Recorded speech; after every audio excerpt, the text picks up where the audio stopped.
Ya, di situ dikatakan selanjutnya karena Ia telah membuka jalan yang baru dan yang hidup bagi kita melalui tabir, yaitu siapa? Dirinya sendiri.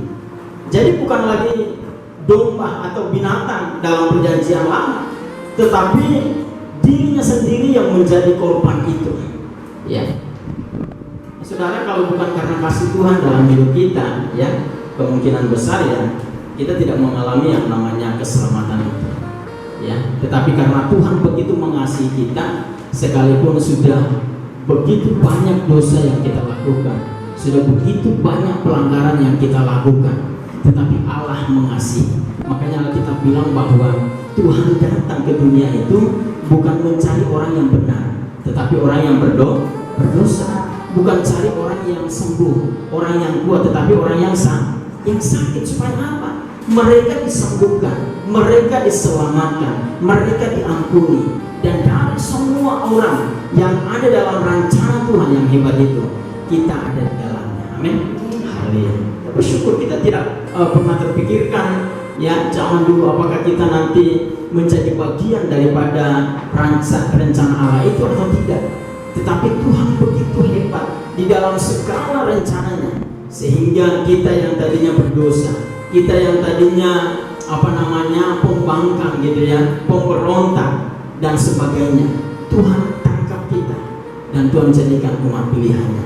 Ini luar biasa.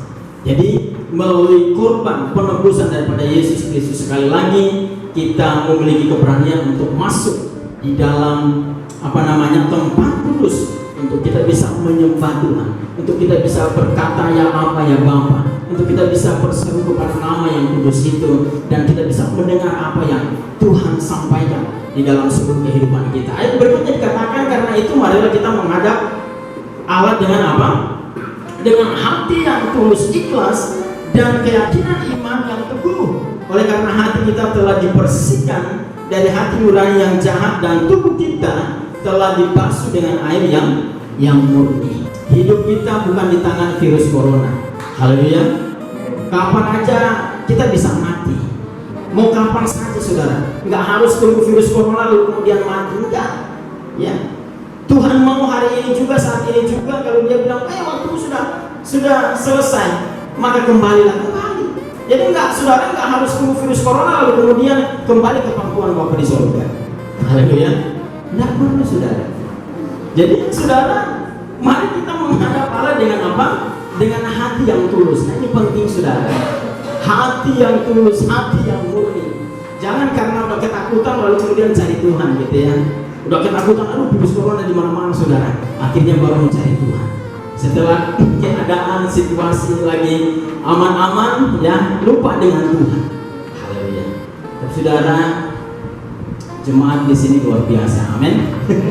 Tetap kuat, tetap yakin Tuhan menyertai setiap kehidupan kita, sehingga dalam keadaan kepanikan di mana-mana kita tetap masih bisa mengangkat tangan, kita bisa masuk ke dalam ruang Maha Kudusnya Tuhan dan berkata, Tuhan Engkau baik, Tuhan Engkau luar biasa, Tuhan Engkau mengasihi setiap kami.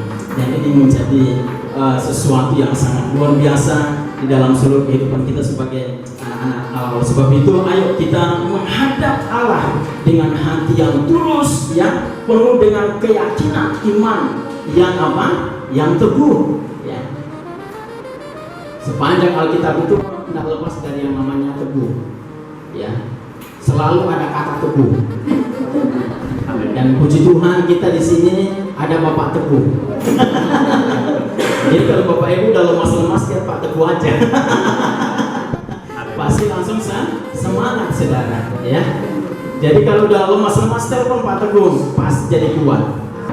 Asalkan Pak Teguh jangan lemas. Karena kalau Teguh aja, nama Teguh aja lemas, gimana yang lain gitu ya.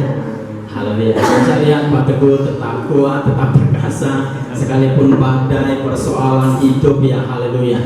Ya, tetapi namanya Teguh, ya. Sebenarnya lengkap keluarga ini, Teguh dan damai. Damai itu kan damai gitu ya. Luar biasa. Jadi apalagi yang kurang gitu ya? Apalagi yang kurang, nggak ada, ya. Nggak ada yang kurang, semuanya lengkap. Berkat yang kurang enggak. Berkat itu enggak harus langsung ini aku enggak. Diam-diam tetapi menghanyutkan. Aduh, haleluya. Ya, jadi kita menghadap Tuhan dengan hati yang murni. Ini yang Tuhan mau. Jangan karena ada maunya lalu kemudian kita menghadap Tuhan, kita cari Tuhan. Enggak, saudara. Tuhan tahu, sekali lagi minggu lalu saya sampaikan, Tuhan tahu kebutuhan kita, Tuhan tahu keperluan kita pada waktu kita datang kepada Dia dengan hati yang terbuka, dengan hati yang tulus, dengan hati yang murni, maka saya percaya bahwa Tuhan cukupkan segala kebutuhan kita. Ya, ayat yang berikutnya, marilah kita teguh berpegang. Diulang lagi, saudara. Marilah kita teguh berpegang pada pengakuan tentang pengharapan kita, sebab Ia yang menjanjikannya apa? Setia. Ya, mau harta kita, yang mau siapapun tidak akan pernah bisa membuat kita aman.